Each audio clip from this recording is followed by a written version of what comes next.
जी परिचय बताते दो, किस प्रकार कृष्ण सिंह है। जी। और आज इस जगनेर में संस्कार भारती द्वारा संविधान के 75 वर्ष पूर्ण होने पर एक कार्यक्रम जागरूकता गोष्ठी की गई और सांस्कृतिक कार्यक्रम रखा गया। इसमें संविधान के 75 वर्ष जो पूर्ण हुए हैं, इस पर जो आम जनता है ये जागृत हो कि वास्तव में मूल संविधान हमारा क्या था और उसमें भारतीय संस्कृति कैसे, जो संविधान निर्माता थे उन्होंने भारतीय संस्कृति और जीवन मूल्यों को कैसे उस संविधान में, मूल संविधान में स्थापित किया और उसका महत्व स्थापित किया। इसके लिए यहाँ एक बहुत अच्छी प्रदर्शनी भी लगाई गई है, जिसको सारे अपने यहाँ के जगनेर के जो उपस्थित कार्यकर्ता और आम नागरिक हैं उन्होंने अभी देखा है।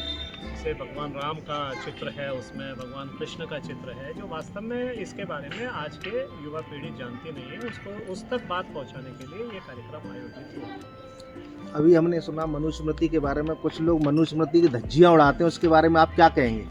नहीं, उनको जानकारी नहीं है, वो जानकारी का अभाव है। मनुस्मृति के बारे में धज्जियां उड़ाते हैं, वे बिल्कुल जानते नहीं।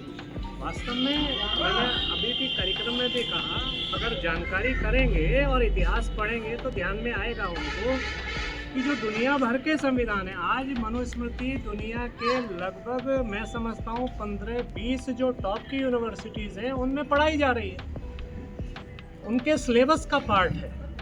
और हमारे यहाँ उसको जला रहे हैं, धज्जियाँ उड़ा रहे हैं, उसमें अपने को गौरवशाली। तो कुछ विदेशी ताकतें, मैं तो सीधा बोलता हूँ, विदेशी ताकतों ने भारत के युवाओं को बरगला कर उनको भ्रमित करके ये कराने की कोशिश कर रहे हैं, जैसा हमेशा से भारतीय समाज में होता है। क्या आप चाहेंगे कि ये मनुस्मृति हमारी शिक्षा पद्धति में सम्मिलित होनी चाहिए? बिल्कुल होनी चाहिए, क्यों नहीं होने चाहिए। अभी एक मुझे अचानक नाम ध्यान नहीं आ रहा, अभी एक बहुत अच्छे सुप्रीम कोर्ट के रिटायर्ड मुस्लिम जज हैं, उन्होंने अभी बेंगलोर में एक कार्यक्रम था, उसमें कहा कि अब वो समय आ गया है जब मनुस्मृति को हमें अध्ययन करके देखिए क्या है उसमें। आपको लगता है कि आज के हिसाब से वो ठीक नहीं है, उन चीज़ों को हटा दीजिए, नई चीज़ें जोड़ दीजिए। मनुस्मृति कोई ऐसी ग्रंथ नहीं है जिसमें जोड़ा घटाया न जा सके, वो मार्गदर्शक ग्रंथ है जिसके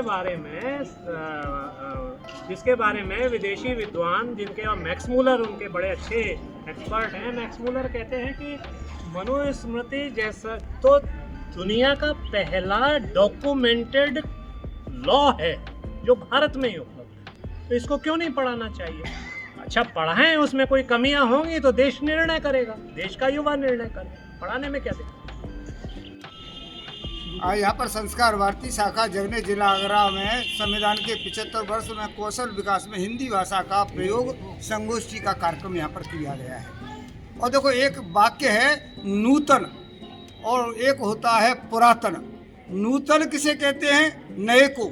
और पुरातन किसको कहते हैं? पुराने को। लेकिन हमारे सनातन में नूतन और पुरातन दोनों ही बातें हैं, इसलिए यह संविधान हमारा पुरातन भी है, नूतन भी है और सनातन भी है। तो मैं इतना ही यहाँ पर कहना चाहता हूँ।